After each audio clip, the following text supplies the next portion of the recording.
my pals. We'll wait for a few people to find the live broadcast.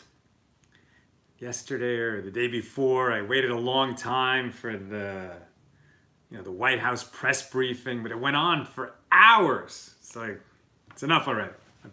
I somehow doubt there's going to be so much that's new today. But we are paying tribute to all the doctors and nurses. I mean, we are hiding out. We're not leaving our house pretty much for anything except going to the supermarket. And perhaps tomorrow I'll have a thank you for the workers at the supermarket who are really brave men and women right now.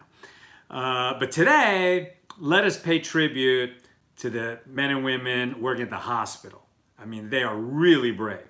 There's a lot of people who desperately need medical attention, and the doctors and nurses, the nurses and doctors, and everybody in the hospital. Today we're talking about the nurses and doctors, but everybody goes into that hospital to perform emergency service and keep people alive.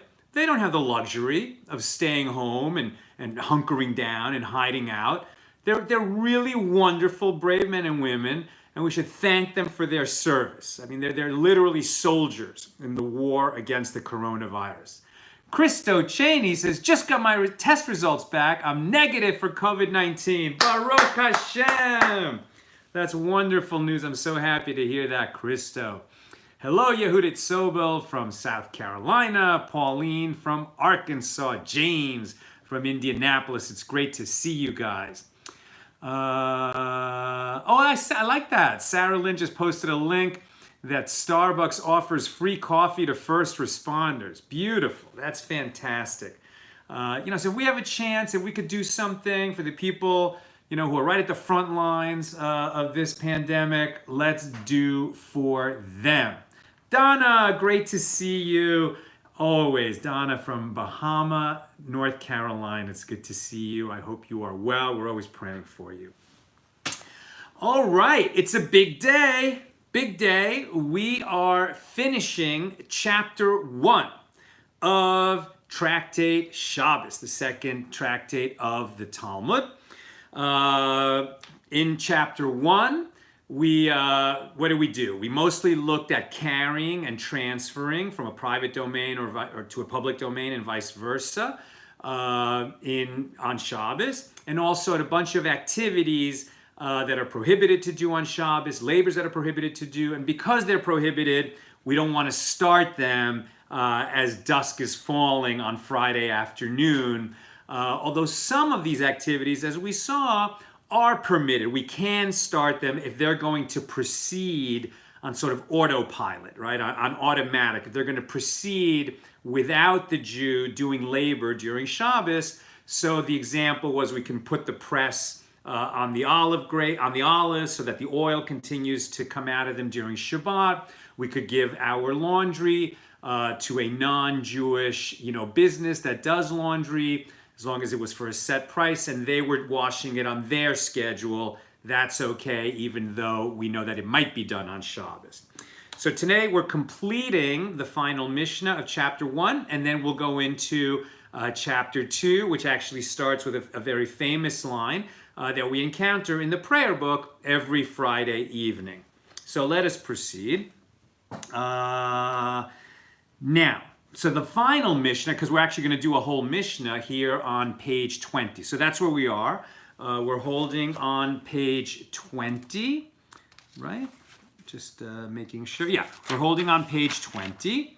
And what are we finding here? So the final Mishnah is about activities that if you're going to start them on Friday, it has to be with enough time for them to be completed, right? So unlike putting oil in the olive press and just letting the beam weigh down on it, or giving clothing to somebody who's not Jewish and then they can wash it on their schedule.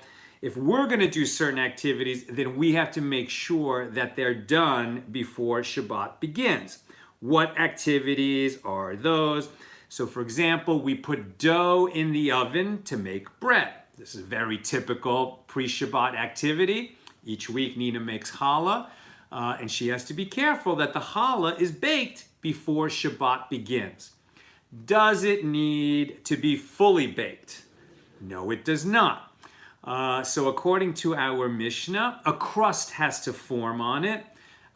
Do the sages mean the inner or the outer crust? Right? We would normally ask about bread that goes in an oven. Are we talking about the lower or the upper crust? But here's a very interesting drawing. So this shows you an oven from Talmudic times. It's a clay oven. It's sort of cut away just so that you can see inside it. It would not be open like that, right? So it's sort of like a cylinder made out of clay. The fire's down at the bottom, and they would stick the bread dough directly to the clay in order to make the bread. So the question is, does it have to go in with enough time for the crust to form on the surface of the dough that's touching the clay wall of the oven, or the inner surface that's sort of just above the flame and not touching the clay wall? And the answer is the more lenient opinion. So it will actually, I guess, form a crust first on the wall, on the clay wall. Is that what it says? You know, it almost seems like, wouldn't it form a crust on the inner part first? But let me just double check to make sure I get this right. One may only place bread in the oven on Shabbat Eve at nightfall if the side of the loaf stuck to the oven forms a crust. Once the crust was formed, he may leave it there even after Shabbat begins, in accordance with the opinion of Rabbi Eliezer, as a discussion in the Gemara. So it's definitely the crust that's touching the wall. And now I'm not sure if that's the more lenient opinion or the more stringent opinion, since it's kind of the outer wall of the oven. But I have a feeling that that wall gets hot and a crust will form a little bit faster on the wall. At any rate, we don't really use clay ovens anymore. And so what we're saying is that bread has to be basically baked, right? It has to have a crust. It has to have a crust on it. And then it could, a little more activity could be happening because it's basically been baked. Like the important part of the baking has already happened. Likewise with meat. So if we're roasting meat that we're going to eat on Shabbat, we're cooking it before Shabbat begins, how much of the meat needs to be roasted before Shabbat begins? Our answer, and I alluded to this yesterday, is that it has to be as roasted as the meat of Ben Drosai, right? Ben Drosai. Now, yesterday I made a mistake. I hadn't looked up who Ben Drosai was, and I said, well, I guess he was a sage that was willing, that enjoyed his meat rare, not so cooked as other people. But Ben Drosai was not a sage at all, was not a rabbi. Ben Drosai was a robber. Okay, he's a criminal. And he was a criminal who was always on the run. And that's why he ate his meat only partially roasted. So then the question is, okay, so Ben Drosai only ate his meat partially roasted. How roasted is that? And we have a diversity of opinion on this. Basically, Rambam says Ben Drosai's meat was half roasted, half cooked. And Rashi says 1/3 cooked. It's enough that if it's cooked just 1/3. But the halacha these days is according to Rambam, the more stringent opinion. So if you're gonna roast meat for Shabbos, it has to be at least half cooked before Shabbat begins. And of course, people are usually more careful than that, and they make sure that if they're eating meat, Friday night, that it's basically cooked and you're just keeping it warm as we go into Friday night dinner. Okay, that's dough, that's meat. The same for onions and eggs. If you're going to roast these things, they need to be cooked, basically cooked, before Shabbat begins. Let's say you're lighting a wood bonfire. Why would you light a wood bonfire? Well, in the temple, we will recall that the Kohanim, the priests that served in the temple, had a very specific uniform that they needed to wear. They were the garments of the priest. The high priest had there were 8 elements of his garment that included the piece of metal with the 12 stones symbolizing the tribes, and inside that was Urim and Thummim, and he has the sits on his forehead. But basically, in terms of clothing, the high priest and all the priests had similar outfit, and it was quite thin. It was a linen tunic with a sash. They walked around barefoot. They had a hat, kind of interesting hat, but it was not like a wool hat to keep them warm. And this was the garments that they wore year round. Now, if you've ever been in Jerusalem in the winter, it gets cold. It gets quite cold in Jerusalem, and sometimes it snows in Jerusalem. So if these guys are serving, during their shifts as priests bringing sacrifices in the temple in the winter, they're going to be really cold and walking around barefoot on top of it with their thin garments. So there was a room in the temple called the Chamber of the Hearth. The Chamber of the Hearth. Hearth. It's a word you often read and don't often say. So it was the Chamber of the Hearth. And they lit a bonfire there that would burn all through Shabbos so that the priests could come in and warm themselves by the fire. So that bonfire needed to be lit before Shabbat began. And then while we're talking about bonfires, so then they say if people light bonfires outside of the temple, right, in the rest of the Holy Land, okay, so then there's some rules about this. Basically, if the bonfire is made out of wood, you need to light it in such a way that for sure it's going to keep burning with no one touching it. Because the forbidden labor is that you would go in and adjust the flame, that you would move the logs. And anybody who keeps a fire burning in a fireplace knows, it's not so easy, right? Like, you move wood around all the time, you add wood, you do all kinds of stuff. You can't do that on Shabbat. You can't add wood to it because then you would be kindling a light, adding wood, so that wood wasn't burning until you added it. That's forbidden labor. You can't even adjust it. Just like you can't adjust the Sabbath lamp, as we've talked about before, and we'll talk about again today. You can't adjust the flame, you can't add to it. So if you're lighting a bonfire, you need it to be lit and guarantee that it's going to continue to burn and burn the way it needs to burn without you doing anything to it. And so the rule is a bonfire must be lit so that most of its fuel is on fire before Shabbat begins. And the idea is you're not going to touch it, right? So once Shabbat begins, it's going to burn and burn and burn. What's going to allow it to keep you warm all the way through the night and the next day? It's a big bonfire, and eventually there's going to be coals in the middle. But you're never going to go in and touch those things. So that's outside of the temple. Inside the temple, it's enough that they light it. If they know that it's built in such a way that it's gonna stay lit, all they have to do is light it. Outside the temple, you have to light that bonfire and get it going so that most of the wood in the fire is burning before Shabbat begins. In the temple, they don't have that stringency. All they have to do is light it, right? Just start the fire. You don't need that requirement that all of the wood is burning. Why? Because the people that are going to be using that bonfire in the chamber of the hearth on the Temple Mount, right? The priests who are serving the temple are already people who are very well versed in the laws of Shabbat, who are very stringent about the laws, and they don't need these extra decrees of the rabbis to put a fence around the Torah to protect the priests from coming to violate Shabbat. And in fact, this principle goes further. There are no rabbinic decrees on the Temple Mount. The priests have no enhancements to the law. They don't need further protection from the rabbis. So on the Temple Mount itself, for the priests serving in the temple, they only follow the Torah laws. There's no extra decrees. For everybody else, we well know, we make mistakes all the time. We need that protection so that we don't come to violate Shabbat.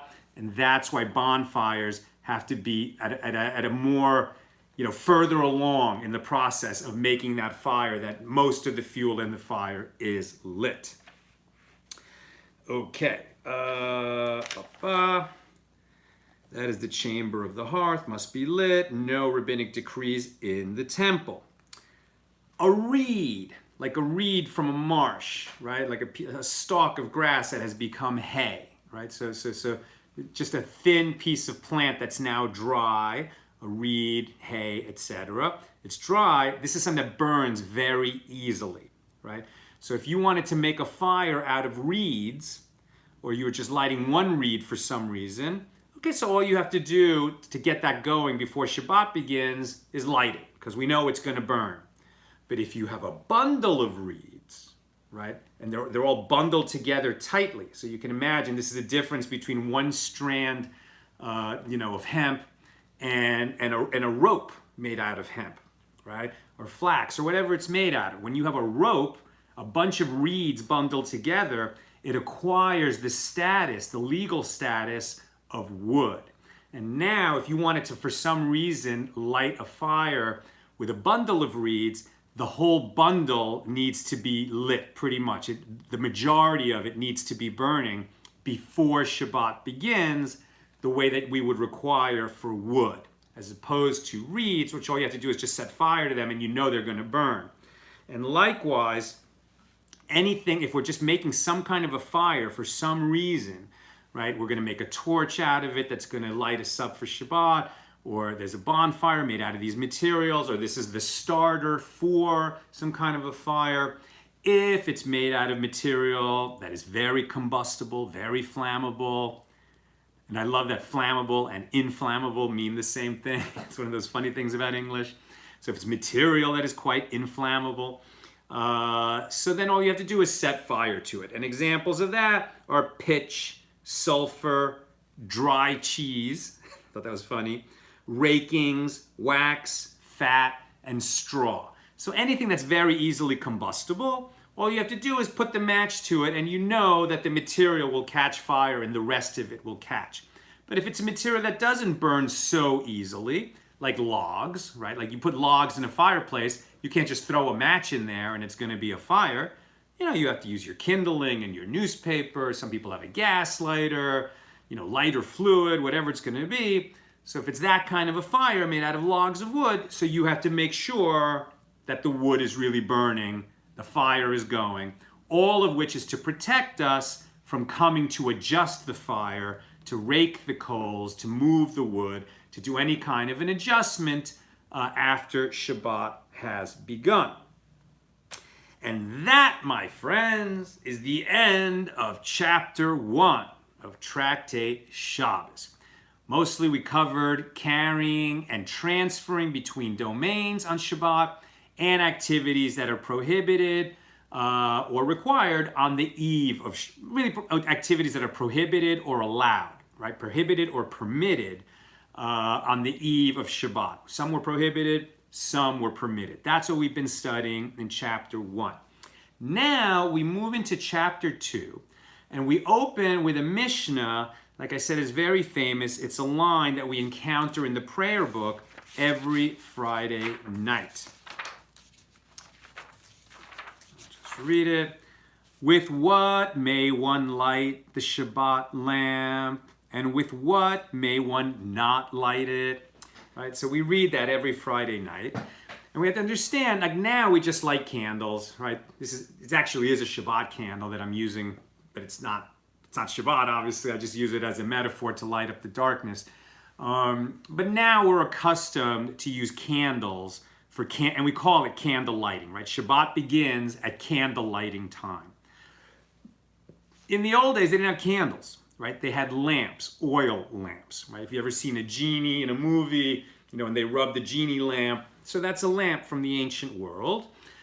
Usually they were made out of clay, but sometimes metal. And it was a vessel that would hold some oil, have a kind of a spout, and out of that spout would come the wick, right?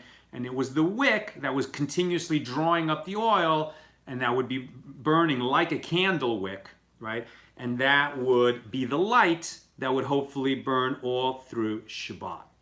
Why do we light candles before Shabbat begins? Until now, we've been talking about activities that are either prohibited or permitted before Shabbat begins. Lighting candles is obligated, right? A Jew must have candlelight during Shabbat. This is a mitzvah that is incumbent on Jewish women if there is a Jewish woman in the home. But a man who lives alone will light his own Shabbos candles. Why does he light Shabbos candles? Why do we have this obligation? It's because there are two mitzvahs that clash a little bit. And this is the solution, right? So one obligation is, it's a negative mitzvah, meaning a prohibition, that we cannot kindle a light, we cannot kindle fire on Shabbat. You can't light a light, you can't start a fire on Shabbat. But we also have a commandment. It's not in the Torah, it is in Scripture. It's from the book of Isaiah, and we find that at Isaiah 58:13. In Isaiah 58:13, we read, "You shall call Shabbat a delight," right? In other words, you shall have delight in Shabbos. You will enjoy Shabbos. It is a commandment to have a delightful Shabbos. So you have to have pleasure, you have to have joy in Shabbos. Remember, if you're like, oh, what a bummer, I have to turn off my computer, I have to cook a big meal, I have to go to temple, ugh, you've totally missed it. You completely missed the idea of Shabbat. Shabbat is a celebration every week. You should be as happy as whatever holiday makes you the happiest, that's how happy you should be every Friday evening when Shabbat comes in. And in order to have delight in Shabbat, you can't be sitting in the dark all Friday night, right? And then when the sun gets low on Saturday night. But especially Friday night, when you're having a Friday night meal, you can't be sitting in the dark. That would be crazy. You know, and if you live in a room that needs lights to be on even during the day because you don't have big windows or whatever, right? You don't want to be sitting in a dark and dingy room on Shabbat. That would impact the joy, the delight of Shabbat. And that's why our sages decreed that you must have light in your house, right? We don't sit in the dark, so you must have light. But you can't light it after Shabbat begins. So the answer is we light the Shabbos lights before Shabbat begins. That's where the obligation to light candles right before Shabbat begins comes from. Okay. Then once we've agreed that you have to have light in your home, now we're going to ask in the first Mishnah, what can the wick of that lamp be made out of? And then later we're going to look at what can the oil be made out of? What can the liquid that is fueling the flame be made out of? So the first Mishnah is about the materials that are used for the wick. And basically it's going to have two requirements. One is it has to be a steady substance, right? I mean, I'm not even sure what candle wicks are made out of now. Probably some kind of artificial fiber or cotton. Does somebody know what modern candle wicks are made out of? I'd be curious. But whatever it is, it's like what we're used to. But in the old days, I mean, there are different materials. There are a lot of different materials that could be used as the wick.